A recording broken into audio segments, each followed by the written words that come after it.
اس کے بعد مولانا نے حضرت لقمان کا ایک واقعہ لکھا ہے جو ہمارے لیے بڑے سبق رکھتا ہے۔ آئیے مولانا کی زبان سے سنتے ہیں۔ مولانا لکھتے ہیں، بود لقمان پیش خواجہ خیشتن درمیان بندگانش خارتن، یعنی فرماتے ہیں کہ حضرت لقمان اپنے آقا کے سامنے اس کے غلاموں میں حقیر تھے۔ می فرستادو غلامہ را بباغ تاکہ میوہ آئیدش بہر فراغ۔ فرماتے ہیں کہ وہ آقا جو تھا وہ غلاموں کو میوہ لانے کے لیے باغ میں بھیجتا تاکہ اس کے لیے وہ فراغت میوہ لائیں۔ بود لقمہ در غلامہ چون طفیل پرمعانی تیرا صورت ہم چلیل۔ حضرت لقمان فرماتے ہیں کہ غلاموں میں طفیلوں کی طرح بے وقت تھے، اگرچہ رات کی طرح کالی صورت والے تھے لیکن حکمت سے پر تھے۔ غلامہ میوہ ہائے جمارا خوش بخوردن از نہیباں تمارا۔ ان غلاموں نے جمع کیے ہوئے میووں کو لالچ کی لوٹ مار کی وجہ سے خوب کھایا۔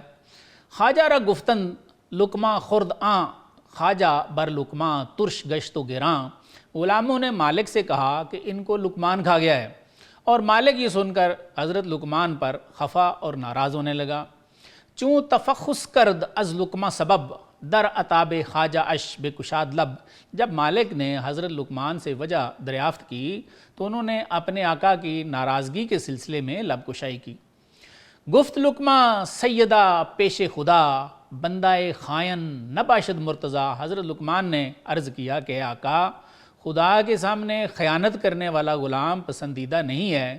امتحان را کار فرما اے کیا شربت رانش بدے بہر نما۔ اے سردار، امتحان لے لیجئے، اصلیت دکھانے کے لیے ہم کو مسہل کا شربت پلا دیجئے۔ حضرت لقمان نے مزید فرمایا، بعد ازاں مارا بے صحرا اے کلاں تو سوار و ما پیادہ می دواں۔ حضرت نے اپنے آقا کو یہ مشورہ دیا کہ اس کے بعد ہمیں جنگل میں لے جانا، آپ سوار ہو جانا اور ہم پیدل دوڑیں گے۔ آنگہاں پہ نگر تو بد کردار را سناہائے کاشف اسرار را۔ فرمایا کہ اس وقت آپ کاشف اسرار کی حکمتوں سے بد کردار کو دیکھ لینا کہ وہ کون ہے۔ آقا کو حضرت لقمان کی یہ بات پسند آئی، چنانچہ اس نے کیا کیا؟ مولانا لکھتے ہیں، گشت ساکی خواجہ از آب حمیم مر غلامہ را او خوردند از بیم۔ یعنی آقا نے غلاموں کو گرم پانی پلا دیا اور انہوں نے ڈرتے ڈرتے پی بھی لیا۔ بعد ازاں میراند شاں در دشتہا می دویدن نفر تحتو علا۔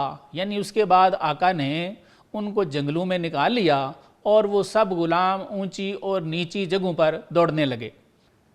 کہ در افتادن ایشاں از انا آب می آورد از ایشاں میوہ۔ وہ سارے مشقت کی وجہ سے قے میں مبتلا ہو گئے اور پانی نے ان کے پیٹ سے میوے نکال دیے۔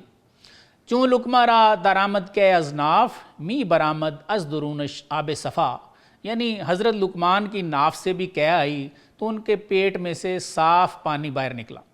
حکمت لقمہ چتاند ای نمود پس چہ باشد حکمت رب الوجود۔ مولانا فرماتے ہیں کہ جب حضرت لقمان کی دانائی یہ کرشمہ دکھا سکتی ہے تو رب الوجود کی حکمت قیامت کو کیا کیا نہ دکھائے گی۔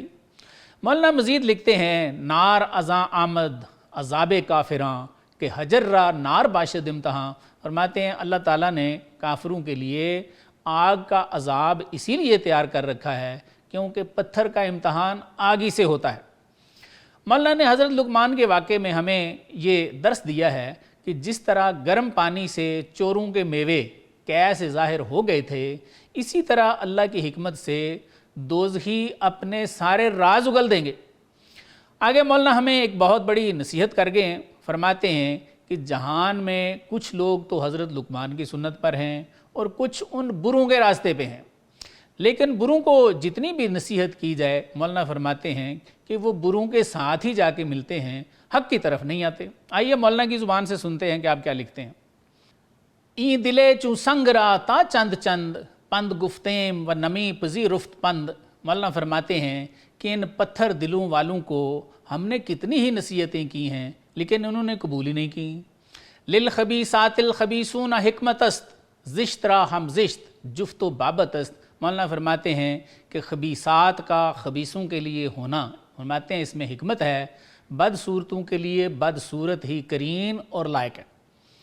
لیکن مولانا فرماتے ہیں کہ اللہ نے تجھے اختیار دیا ہوا ہے، تجھے مجبور نہیں بنایا کہ تو نے بروں کے ساتھ جا کے ملنا ہے یا اچھوں کے ساتھ ملنا ہے۔ تو اچھوں کو بھی دوست بنا سکتا ہے، جن کی دوستی کا اللہ نے بار بار قرآن میں حکم فرمایا ہے۔ مولانا لکھتے ہیں پس تو ہر جفتے کہ میخائی بگیر محو اوباش و صفات شرح پذیر۔ فرماتے ہیں کہ تو جس گروہ کے ساتھ جڑنا چاہتا ہے جڑ جا، اس میں فنا ہو جا اور اس کی صفات کو قبول کر لے۔ پس تو ہر راہ کہ میخائی برو محو ہم شکل صفات دوست شو۔ فرماتے ہیں جس راستے پہ چلنا چاہتے ہو تم آزاد ہو، آج چل سکتے ہو، دوست کی صفات میں چلو گے تو فنا ہو جاؤ گے اور اس کے ہم شکل بن جاؤ گے۔